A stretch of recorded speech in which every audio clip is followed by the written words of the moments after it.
मंगलपुर नाम के एक गांव में छोटा सा परिवार रहता था, जिसमें सविता नाम की एक औरत और उसके बेटे थे।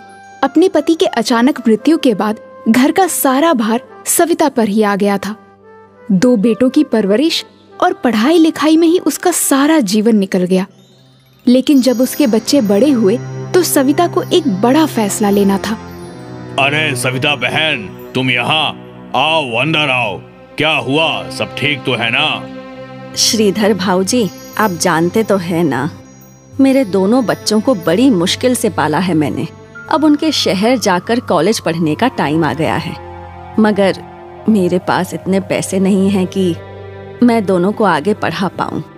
अगर एक बेटे को नहीं पढ़ाया तो उसके साथ अन्याय होगा। ऐसे में मैं क्या करूं? तुम शांत हो जाओ और ये बताओ कि दोनों में से होशियार कौन है? मेरा मानव ज्यादा होशियार है। यूं तो अतुल भी ठीक ठाक पढ़ लेता है, मगर मानव पढ़ने में ज्यादा अच्छा है। तो बस फिर अतुल दोनों में से बड़ा है और होशियार भी। तुम उसे शहर पढ़ने के लिए भेजो और मानव को अपने पास ही रखो। मेरी जान पहचान में एक हलवाई के यहाँ नौकरी खाली है, मैं उसे वहीं पर लगवा दूंगा। श्रीधर की बात सुनकर सविता को तसल्ली मिलती है। वो मानव को बाहर पढ़ने के लिए भेजती है और अतुल को हरिया हलवाई के यहाँ नौकरी करने के लिए लगा देती है।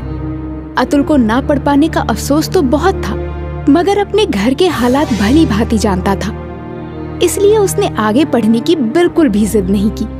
दिन ऐसे ही बीतता रहा और 3 साल बाद मानव को एक बड़े फूड चेन में सीनियर मैनेजर की नौकरी मिल जाती है। माँ, ये लो मिठाई खाओ। मेरी प्लेसमेंट एक बड़ी फूड चेन में मैनेजर के लिए हो गई है। किसमें हो गई है? फूड क्या?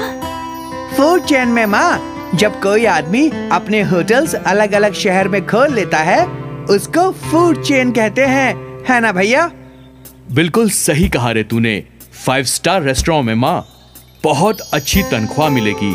धीरे धीरे हम सब शहर में ही शिफ्ट हो जाएंगे। थोड़े महीनों में मानव का प्रमोशन जूनियर से सीनियर लेवल पर हो जाता है और वो अतुल और सविता को शहर ले जाता है। माँ, कल मेरे बॉस डिनर के लिए आ रहे हैं। जब मैंने उन्हें बताया कि मैं अपने पूरे परिवार को यहाँ ले आया हूँ तो वो बहुत खुश हुए। अरे वाह, तो बुला ले उन्हें। आखिर हम भी तो मिले तेरे बॉस को। मगर माँ, तुम तो बीमार रहती हो, तो फिर खाना कौन बनाएगा? तुम चिंता मत करो भैया। जब तुम पढ़ रहे थे, मैंने हरिया हलवाई के नीचे बहुत काम सीख लिया है। तुम देखना, ऐसे खाना बनाऊंगा कि खाने के साथ उंगलियां भी चट कर जाएंगे। मगर एक बात का ध्यान रखना अतुल, बॉस 5 स्टार रेस्टोरेंट के मालिक हैं।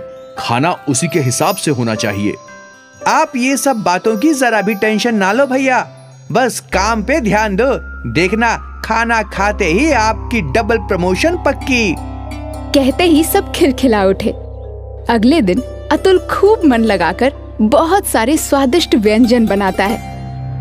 भैया, लगता है आपके बॉस आ गए हैं। मैं दरवाजा खोलता हूँ। नहीं नहीं अतुल, तू रहने दे। बॉस क्या सोचेंगे कि कैसे कपड़े पहने हैं इसके भाई ने। मैं खोलता हूँ दरवाजा। और सुन, तू अंदर ही रहना, ज्यादा बाहर निकलने की जरूरत नहीं है। अतुल ये सुनकर बहुत उदास हो जाता है और बिना कुछ कहे अंदर जाकर डाइनिंग टेबल सजाने लगता है। आइए सर, आइए। खमा खड़ी अतुल। घड़ी कम्मा सर, प्लीज बैठिए। वाह अतुल, थारा घर तो घना फूटरा से। थारा अम्मा और भाई कहाँ से? मैं अभी मिलवाता हूँ सर।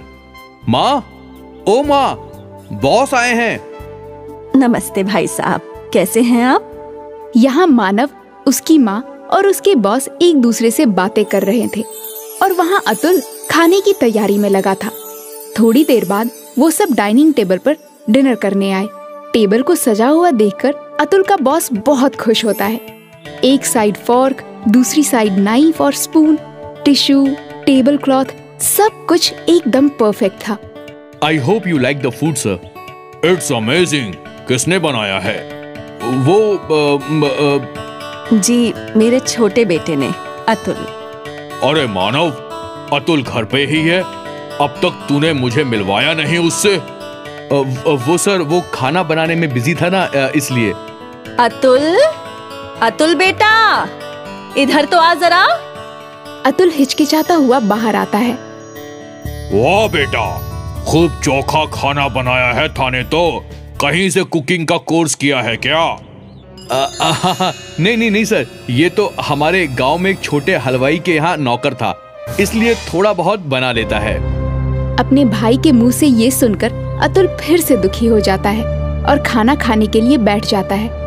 जाने से पहले अतुल के बॉस मानव को एक ऑफर देते हैं। खाना खा के मजा आ गया। ना ही सिर्फ खाना मगर टेबल एटिकेट्स का भी पूरा ख्याल रखा था अतुल ने। सुनीता जी, अगर आप बुरा ना माने तो एक बात कहना चाहूंगा। आपका बेटा बहुत टैलेंटेड है, हमें एक नए शेफ की जरूरत है। तो क्या अतुल वहाँ हेड शेफ की नौकरी करना पसंद करेगा? मगर सर, अतुल ने कोई फॉर्मल डिग्री नहीं ली है इसमें तो। ये तो ऐसे ही बस थोड़ा बहुत कर लेता है। वो थारी टेंशन नहीं है मानव, मारे को बस स्वाद एक नंबर चाहिए और कुछ नहीं। अतुल, तुम कल मानव के साथ ऑफिस आ जाना और वहीं पे एक डिश बना के खिला देना। ये सुनकर अतुल तो बहुत खुश हो जाता है, मगर मानव को ये बात बिल्कुल पसंद नहीं आती। अगले दिन अतुल वहाँ पहुंचकर अपनी डिश बनाने लगता है। ये लीजिए sir, dal baati churma with an Italian twist. वाह वाह, खूब, बहुत बढ़िया डिश है। इसमें जो पुदीने का फ्लेवर है, आहा। क्या आपको अच्छी लगी सर? क्या मैं चख सकता हूँ? अरे ये तो बहुत अच्छी है। तो फिर? क्यों, चौंक गया ना? क्या हुआ सर, मैं कुछ समझा नहीं। अब तुम इसे खुद बताओ या मैं बताऊं? वो अतुल, मैं इस रेस्टोरेंट के शेफ को तुम्हारी डिश में नमक मिर्ची डालने के लिए कहा था ताकि तुम्हें यहाँ नौकरी ना मिले। क्या? हाँ, और ये बात करते हुए सविता बहन ने तुम्हें फोन पे सुन लिया और मुझे पहले ही इन्फॉर्म कर दिया। इससे पहले कि वो शेफ कुछ कर पाता, मैंने उसे फायर कर दिया। मगर भैया, ऐसा क्यों? मैं नहीं चाहता था कि तुझे भी मेरे जितना पैसा और लाइफस्टाइल मिले। मैं चाहता था कि तू ऐसे ही मेरे टुकड़ों पर पले। यू आर फायर्ड मानव। नहीं सर, ऐसा मत कीजिए। मेरा भाई दिल का बुरा नहीं है, आप उसे नौकरी से मत निकालिए। देखा मानव, तूने क्या कुछ किया, मगर फिर भी अतुल थारे से कितना प्यार करे है। I am sorry sir, I am sorry Atul. मानव को अपनी गलती का एहसास हो जाता है और वो दोनों हंसी खुशी रहने लगते हैं।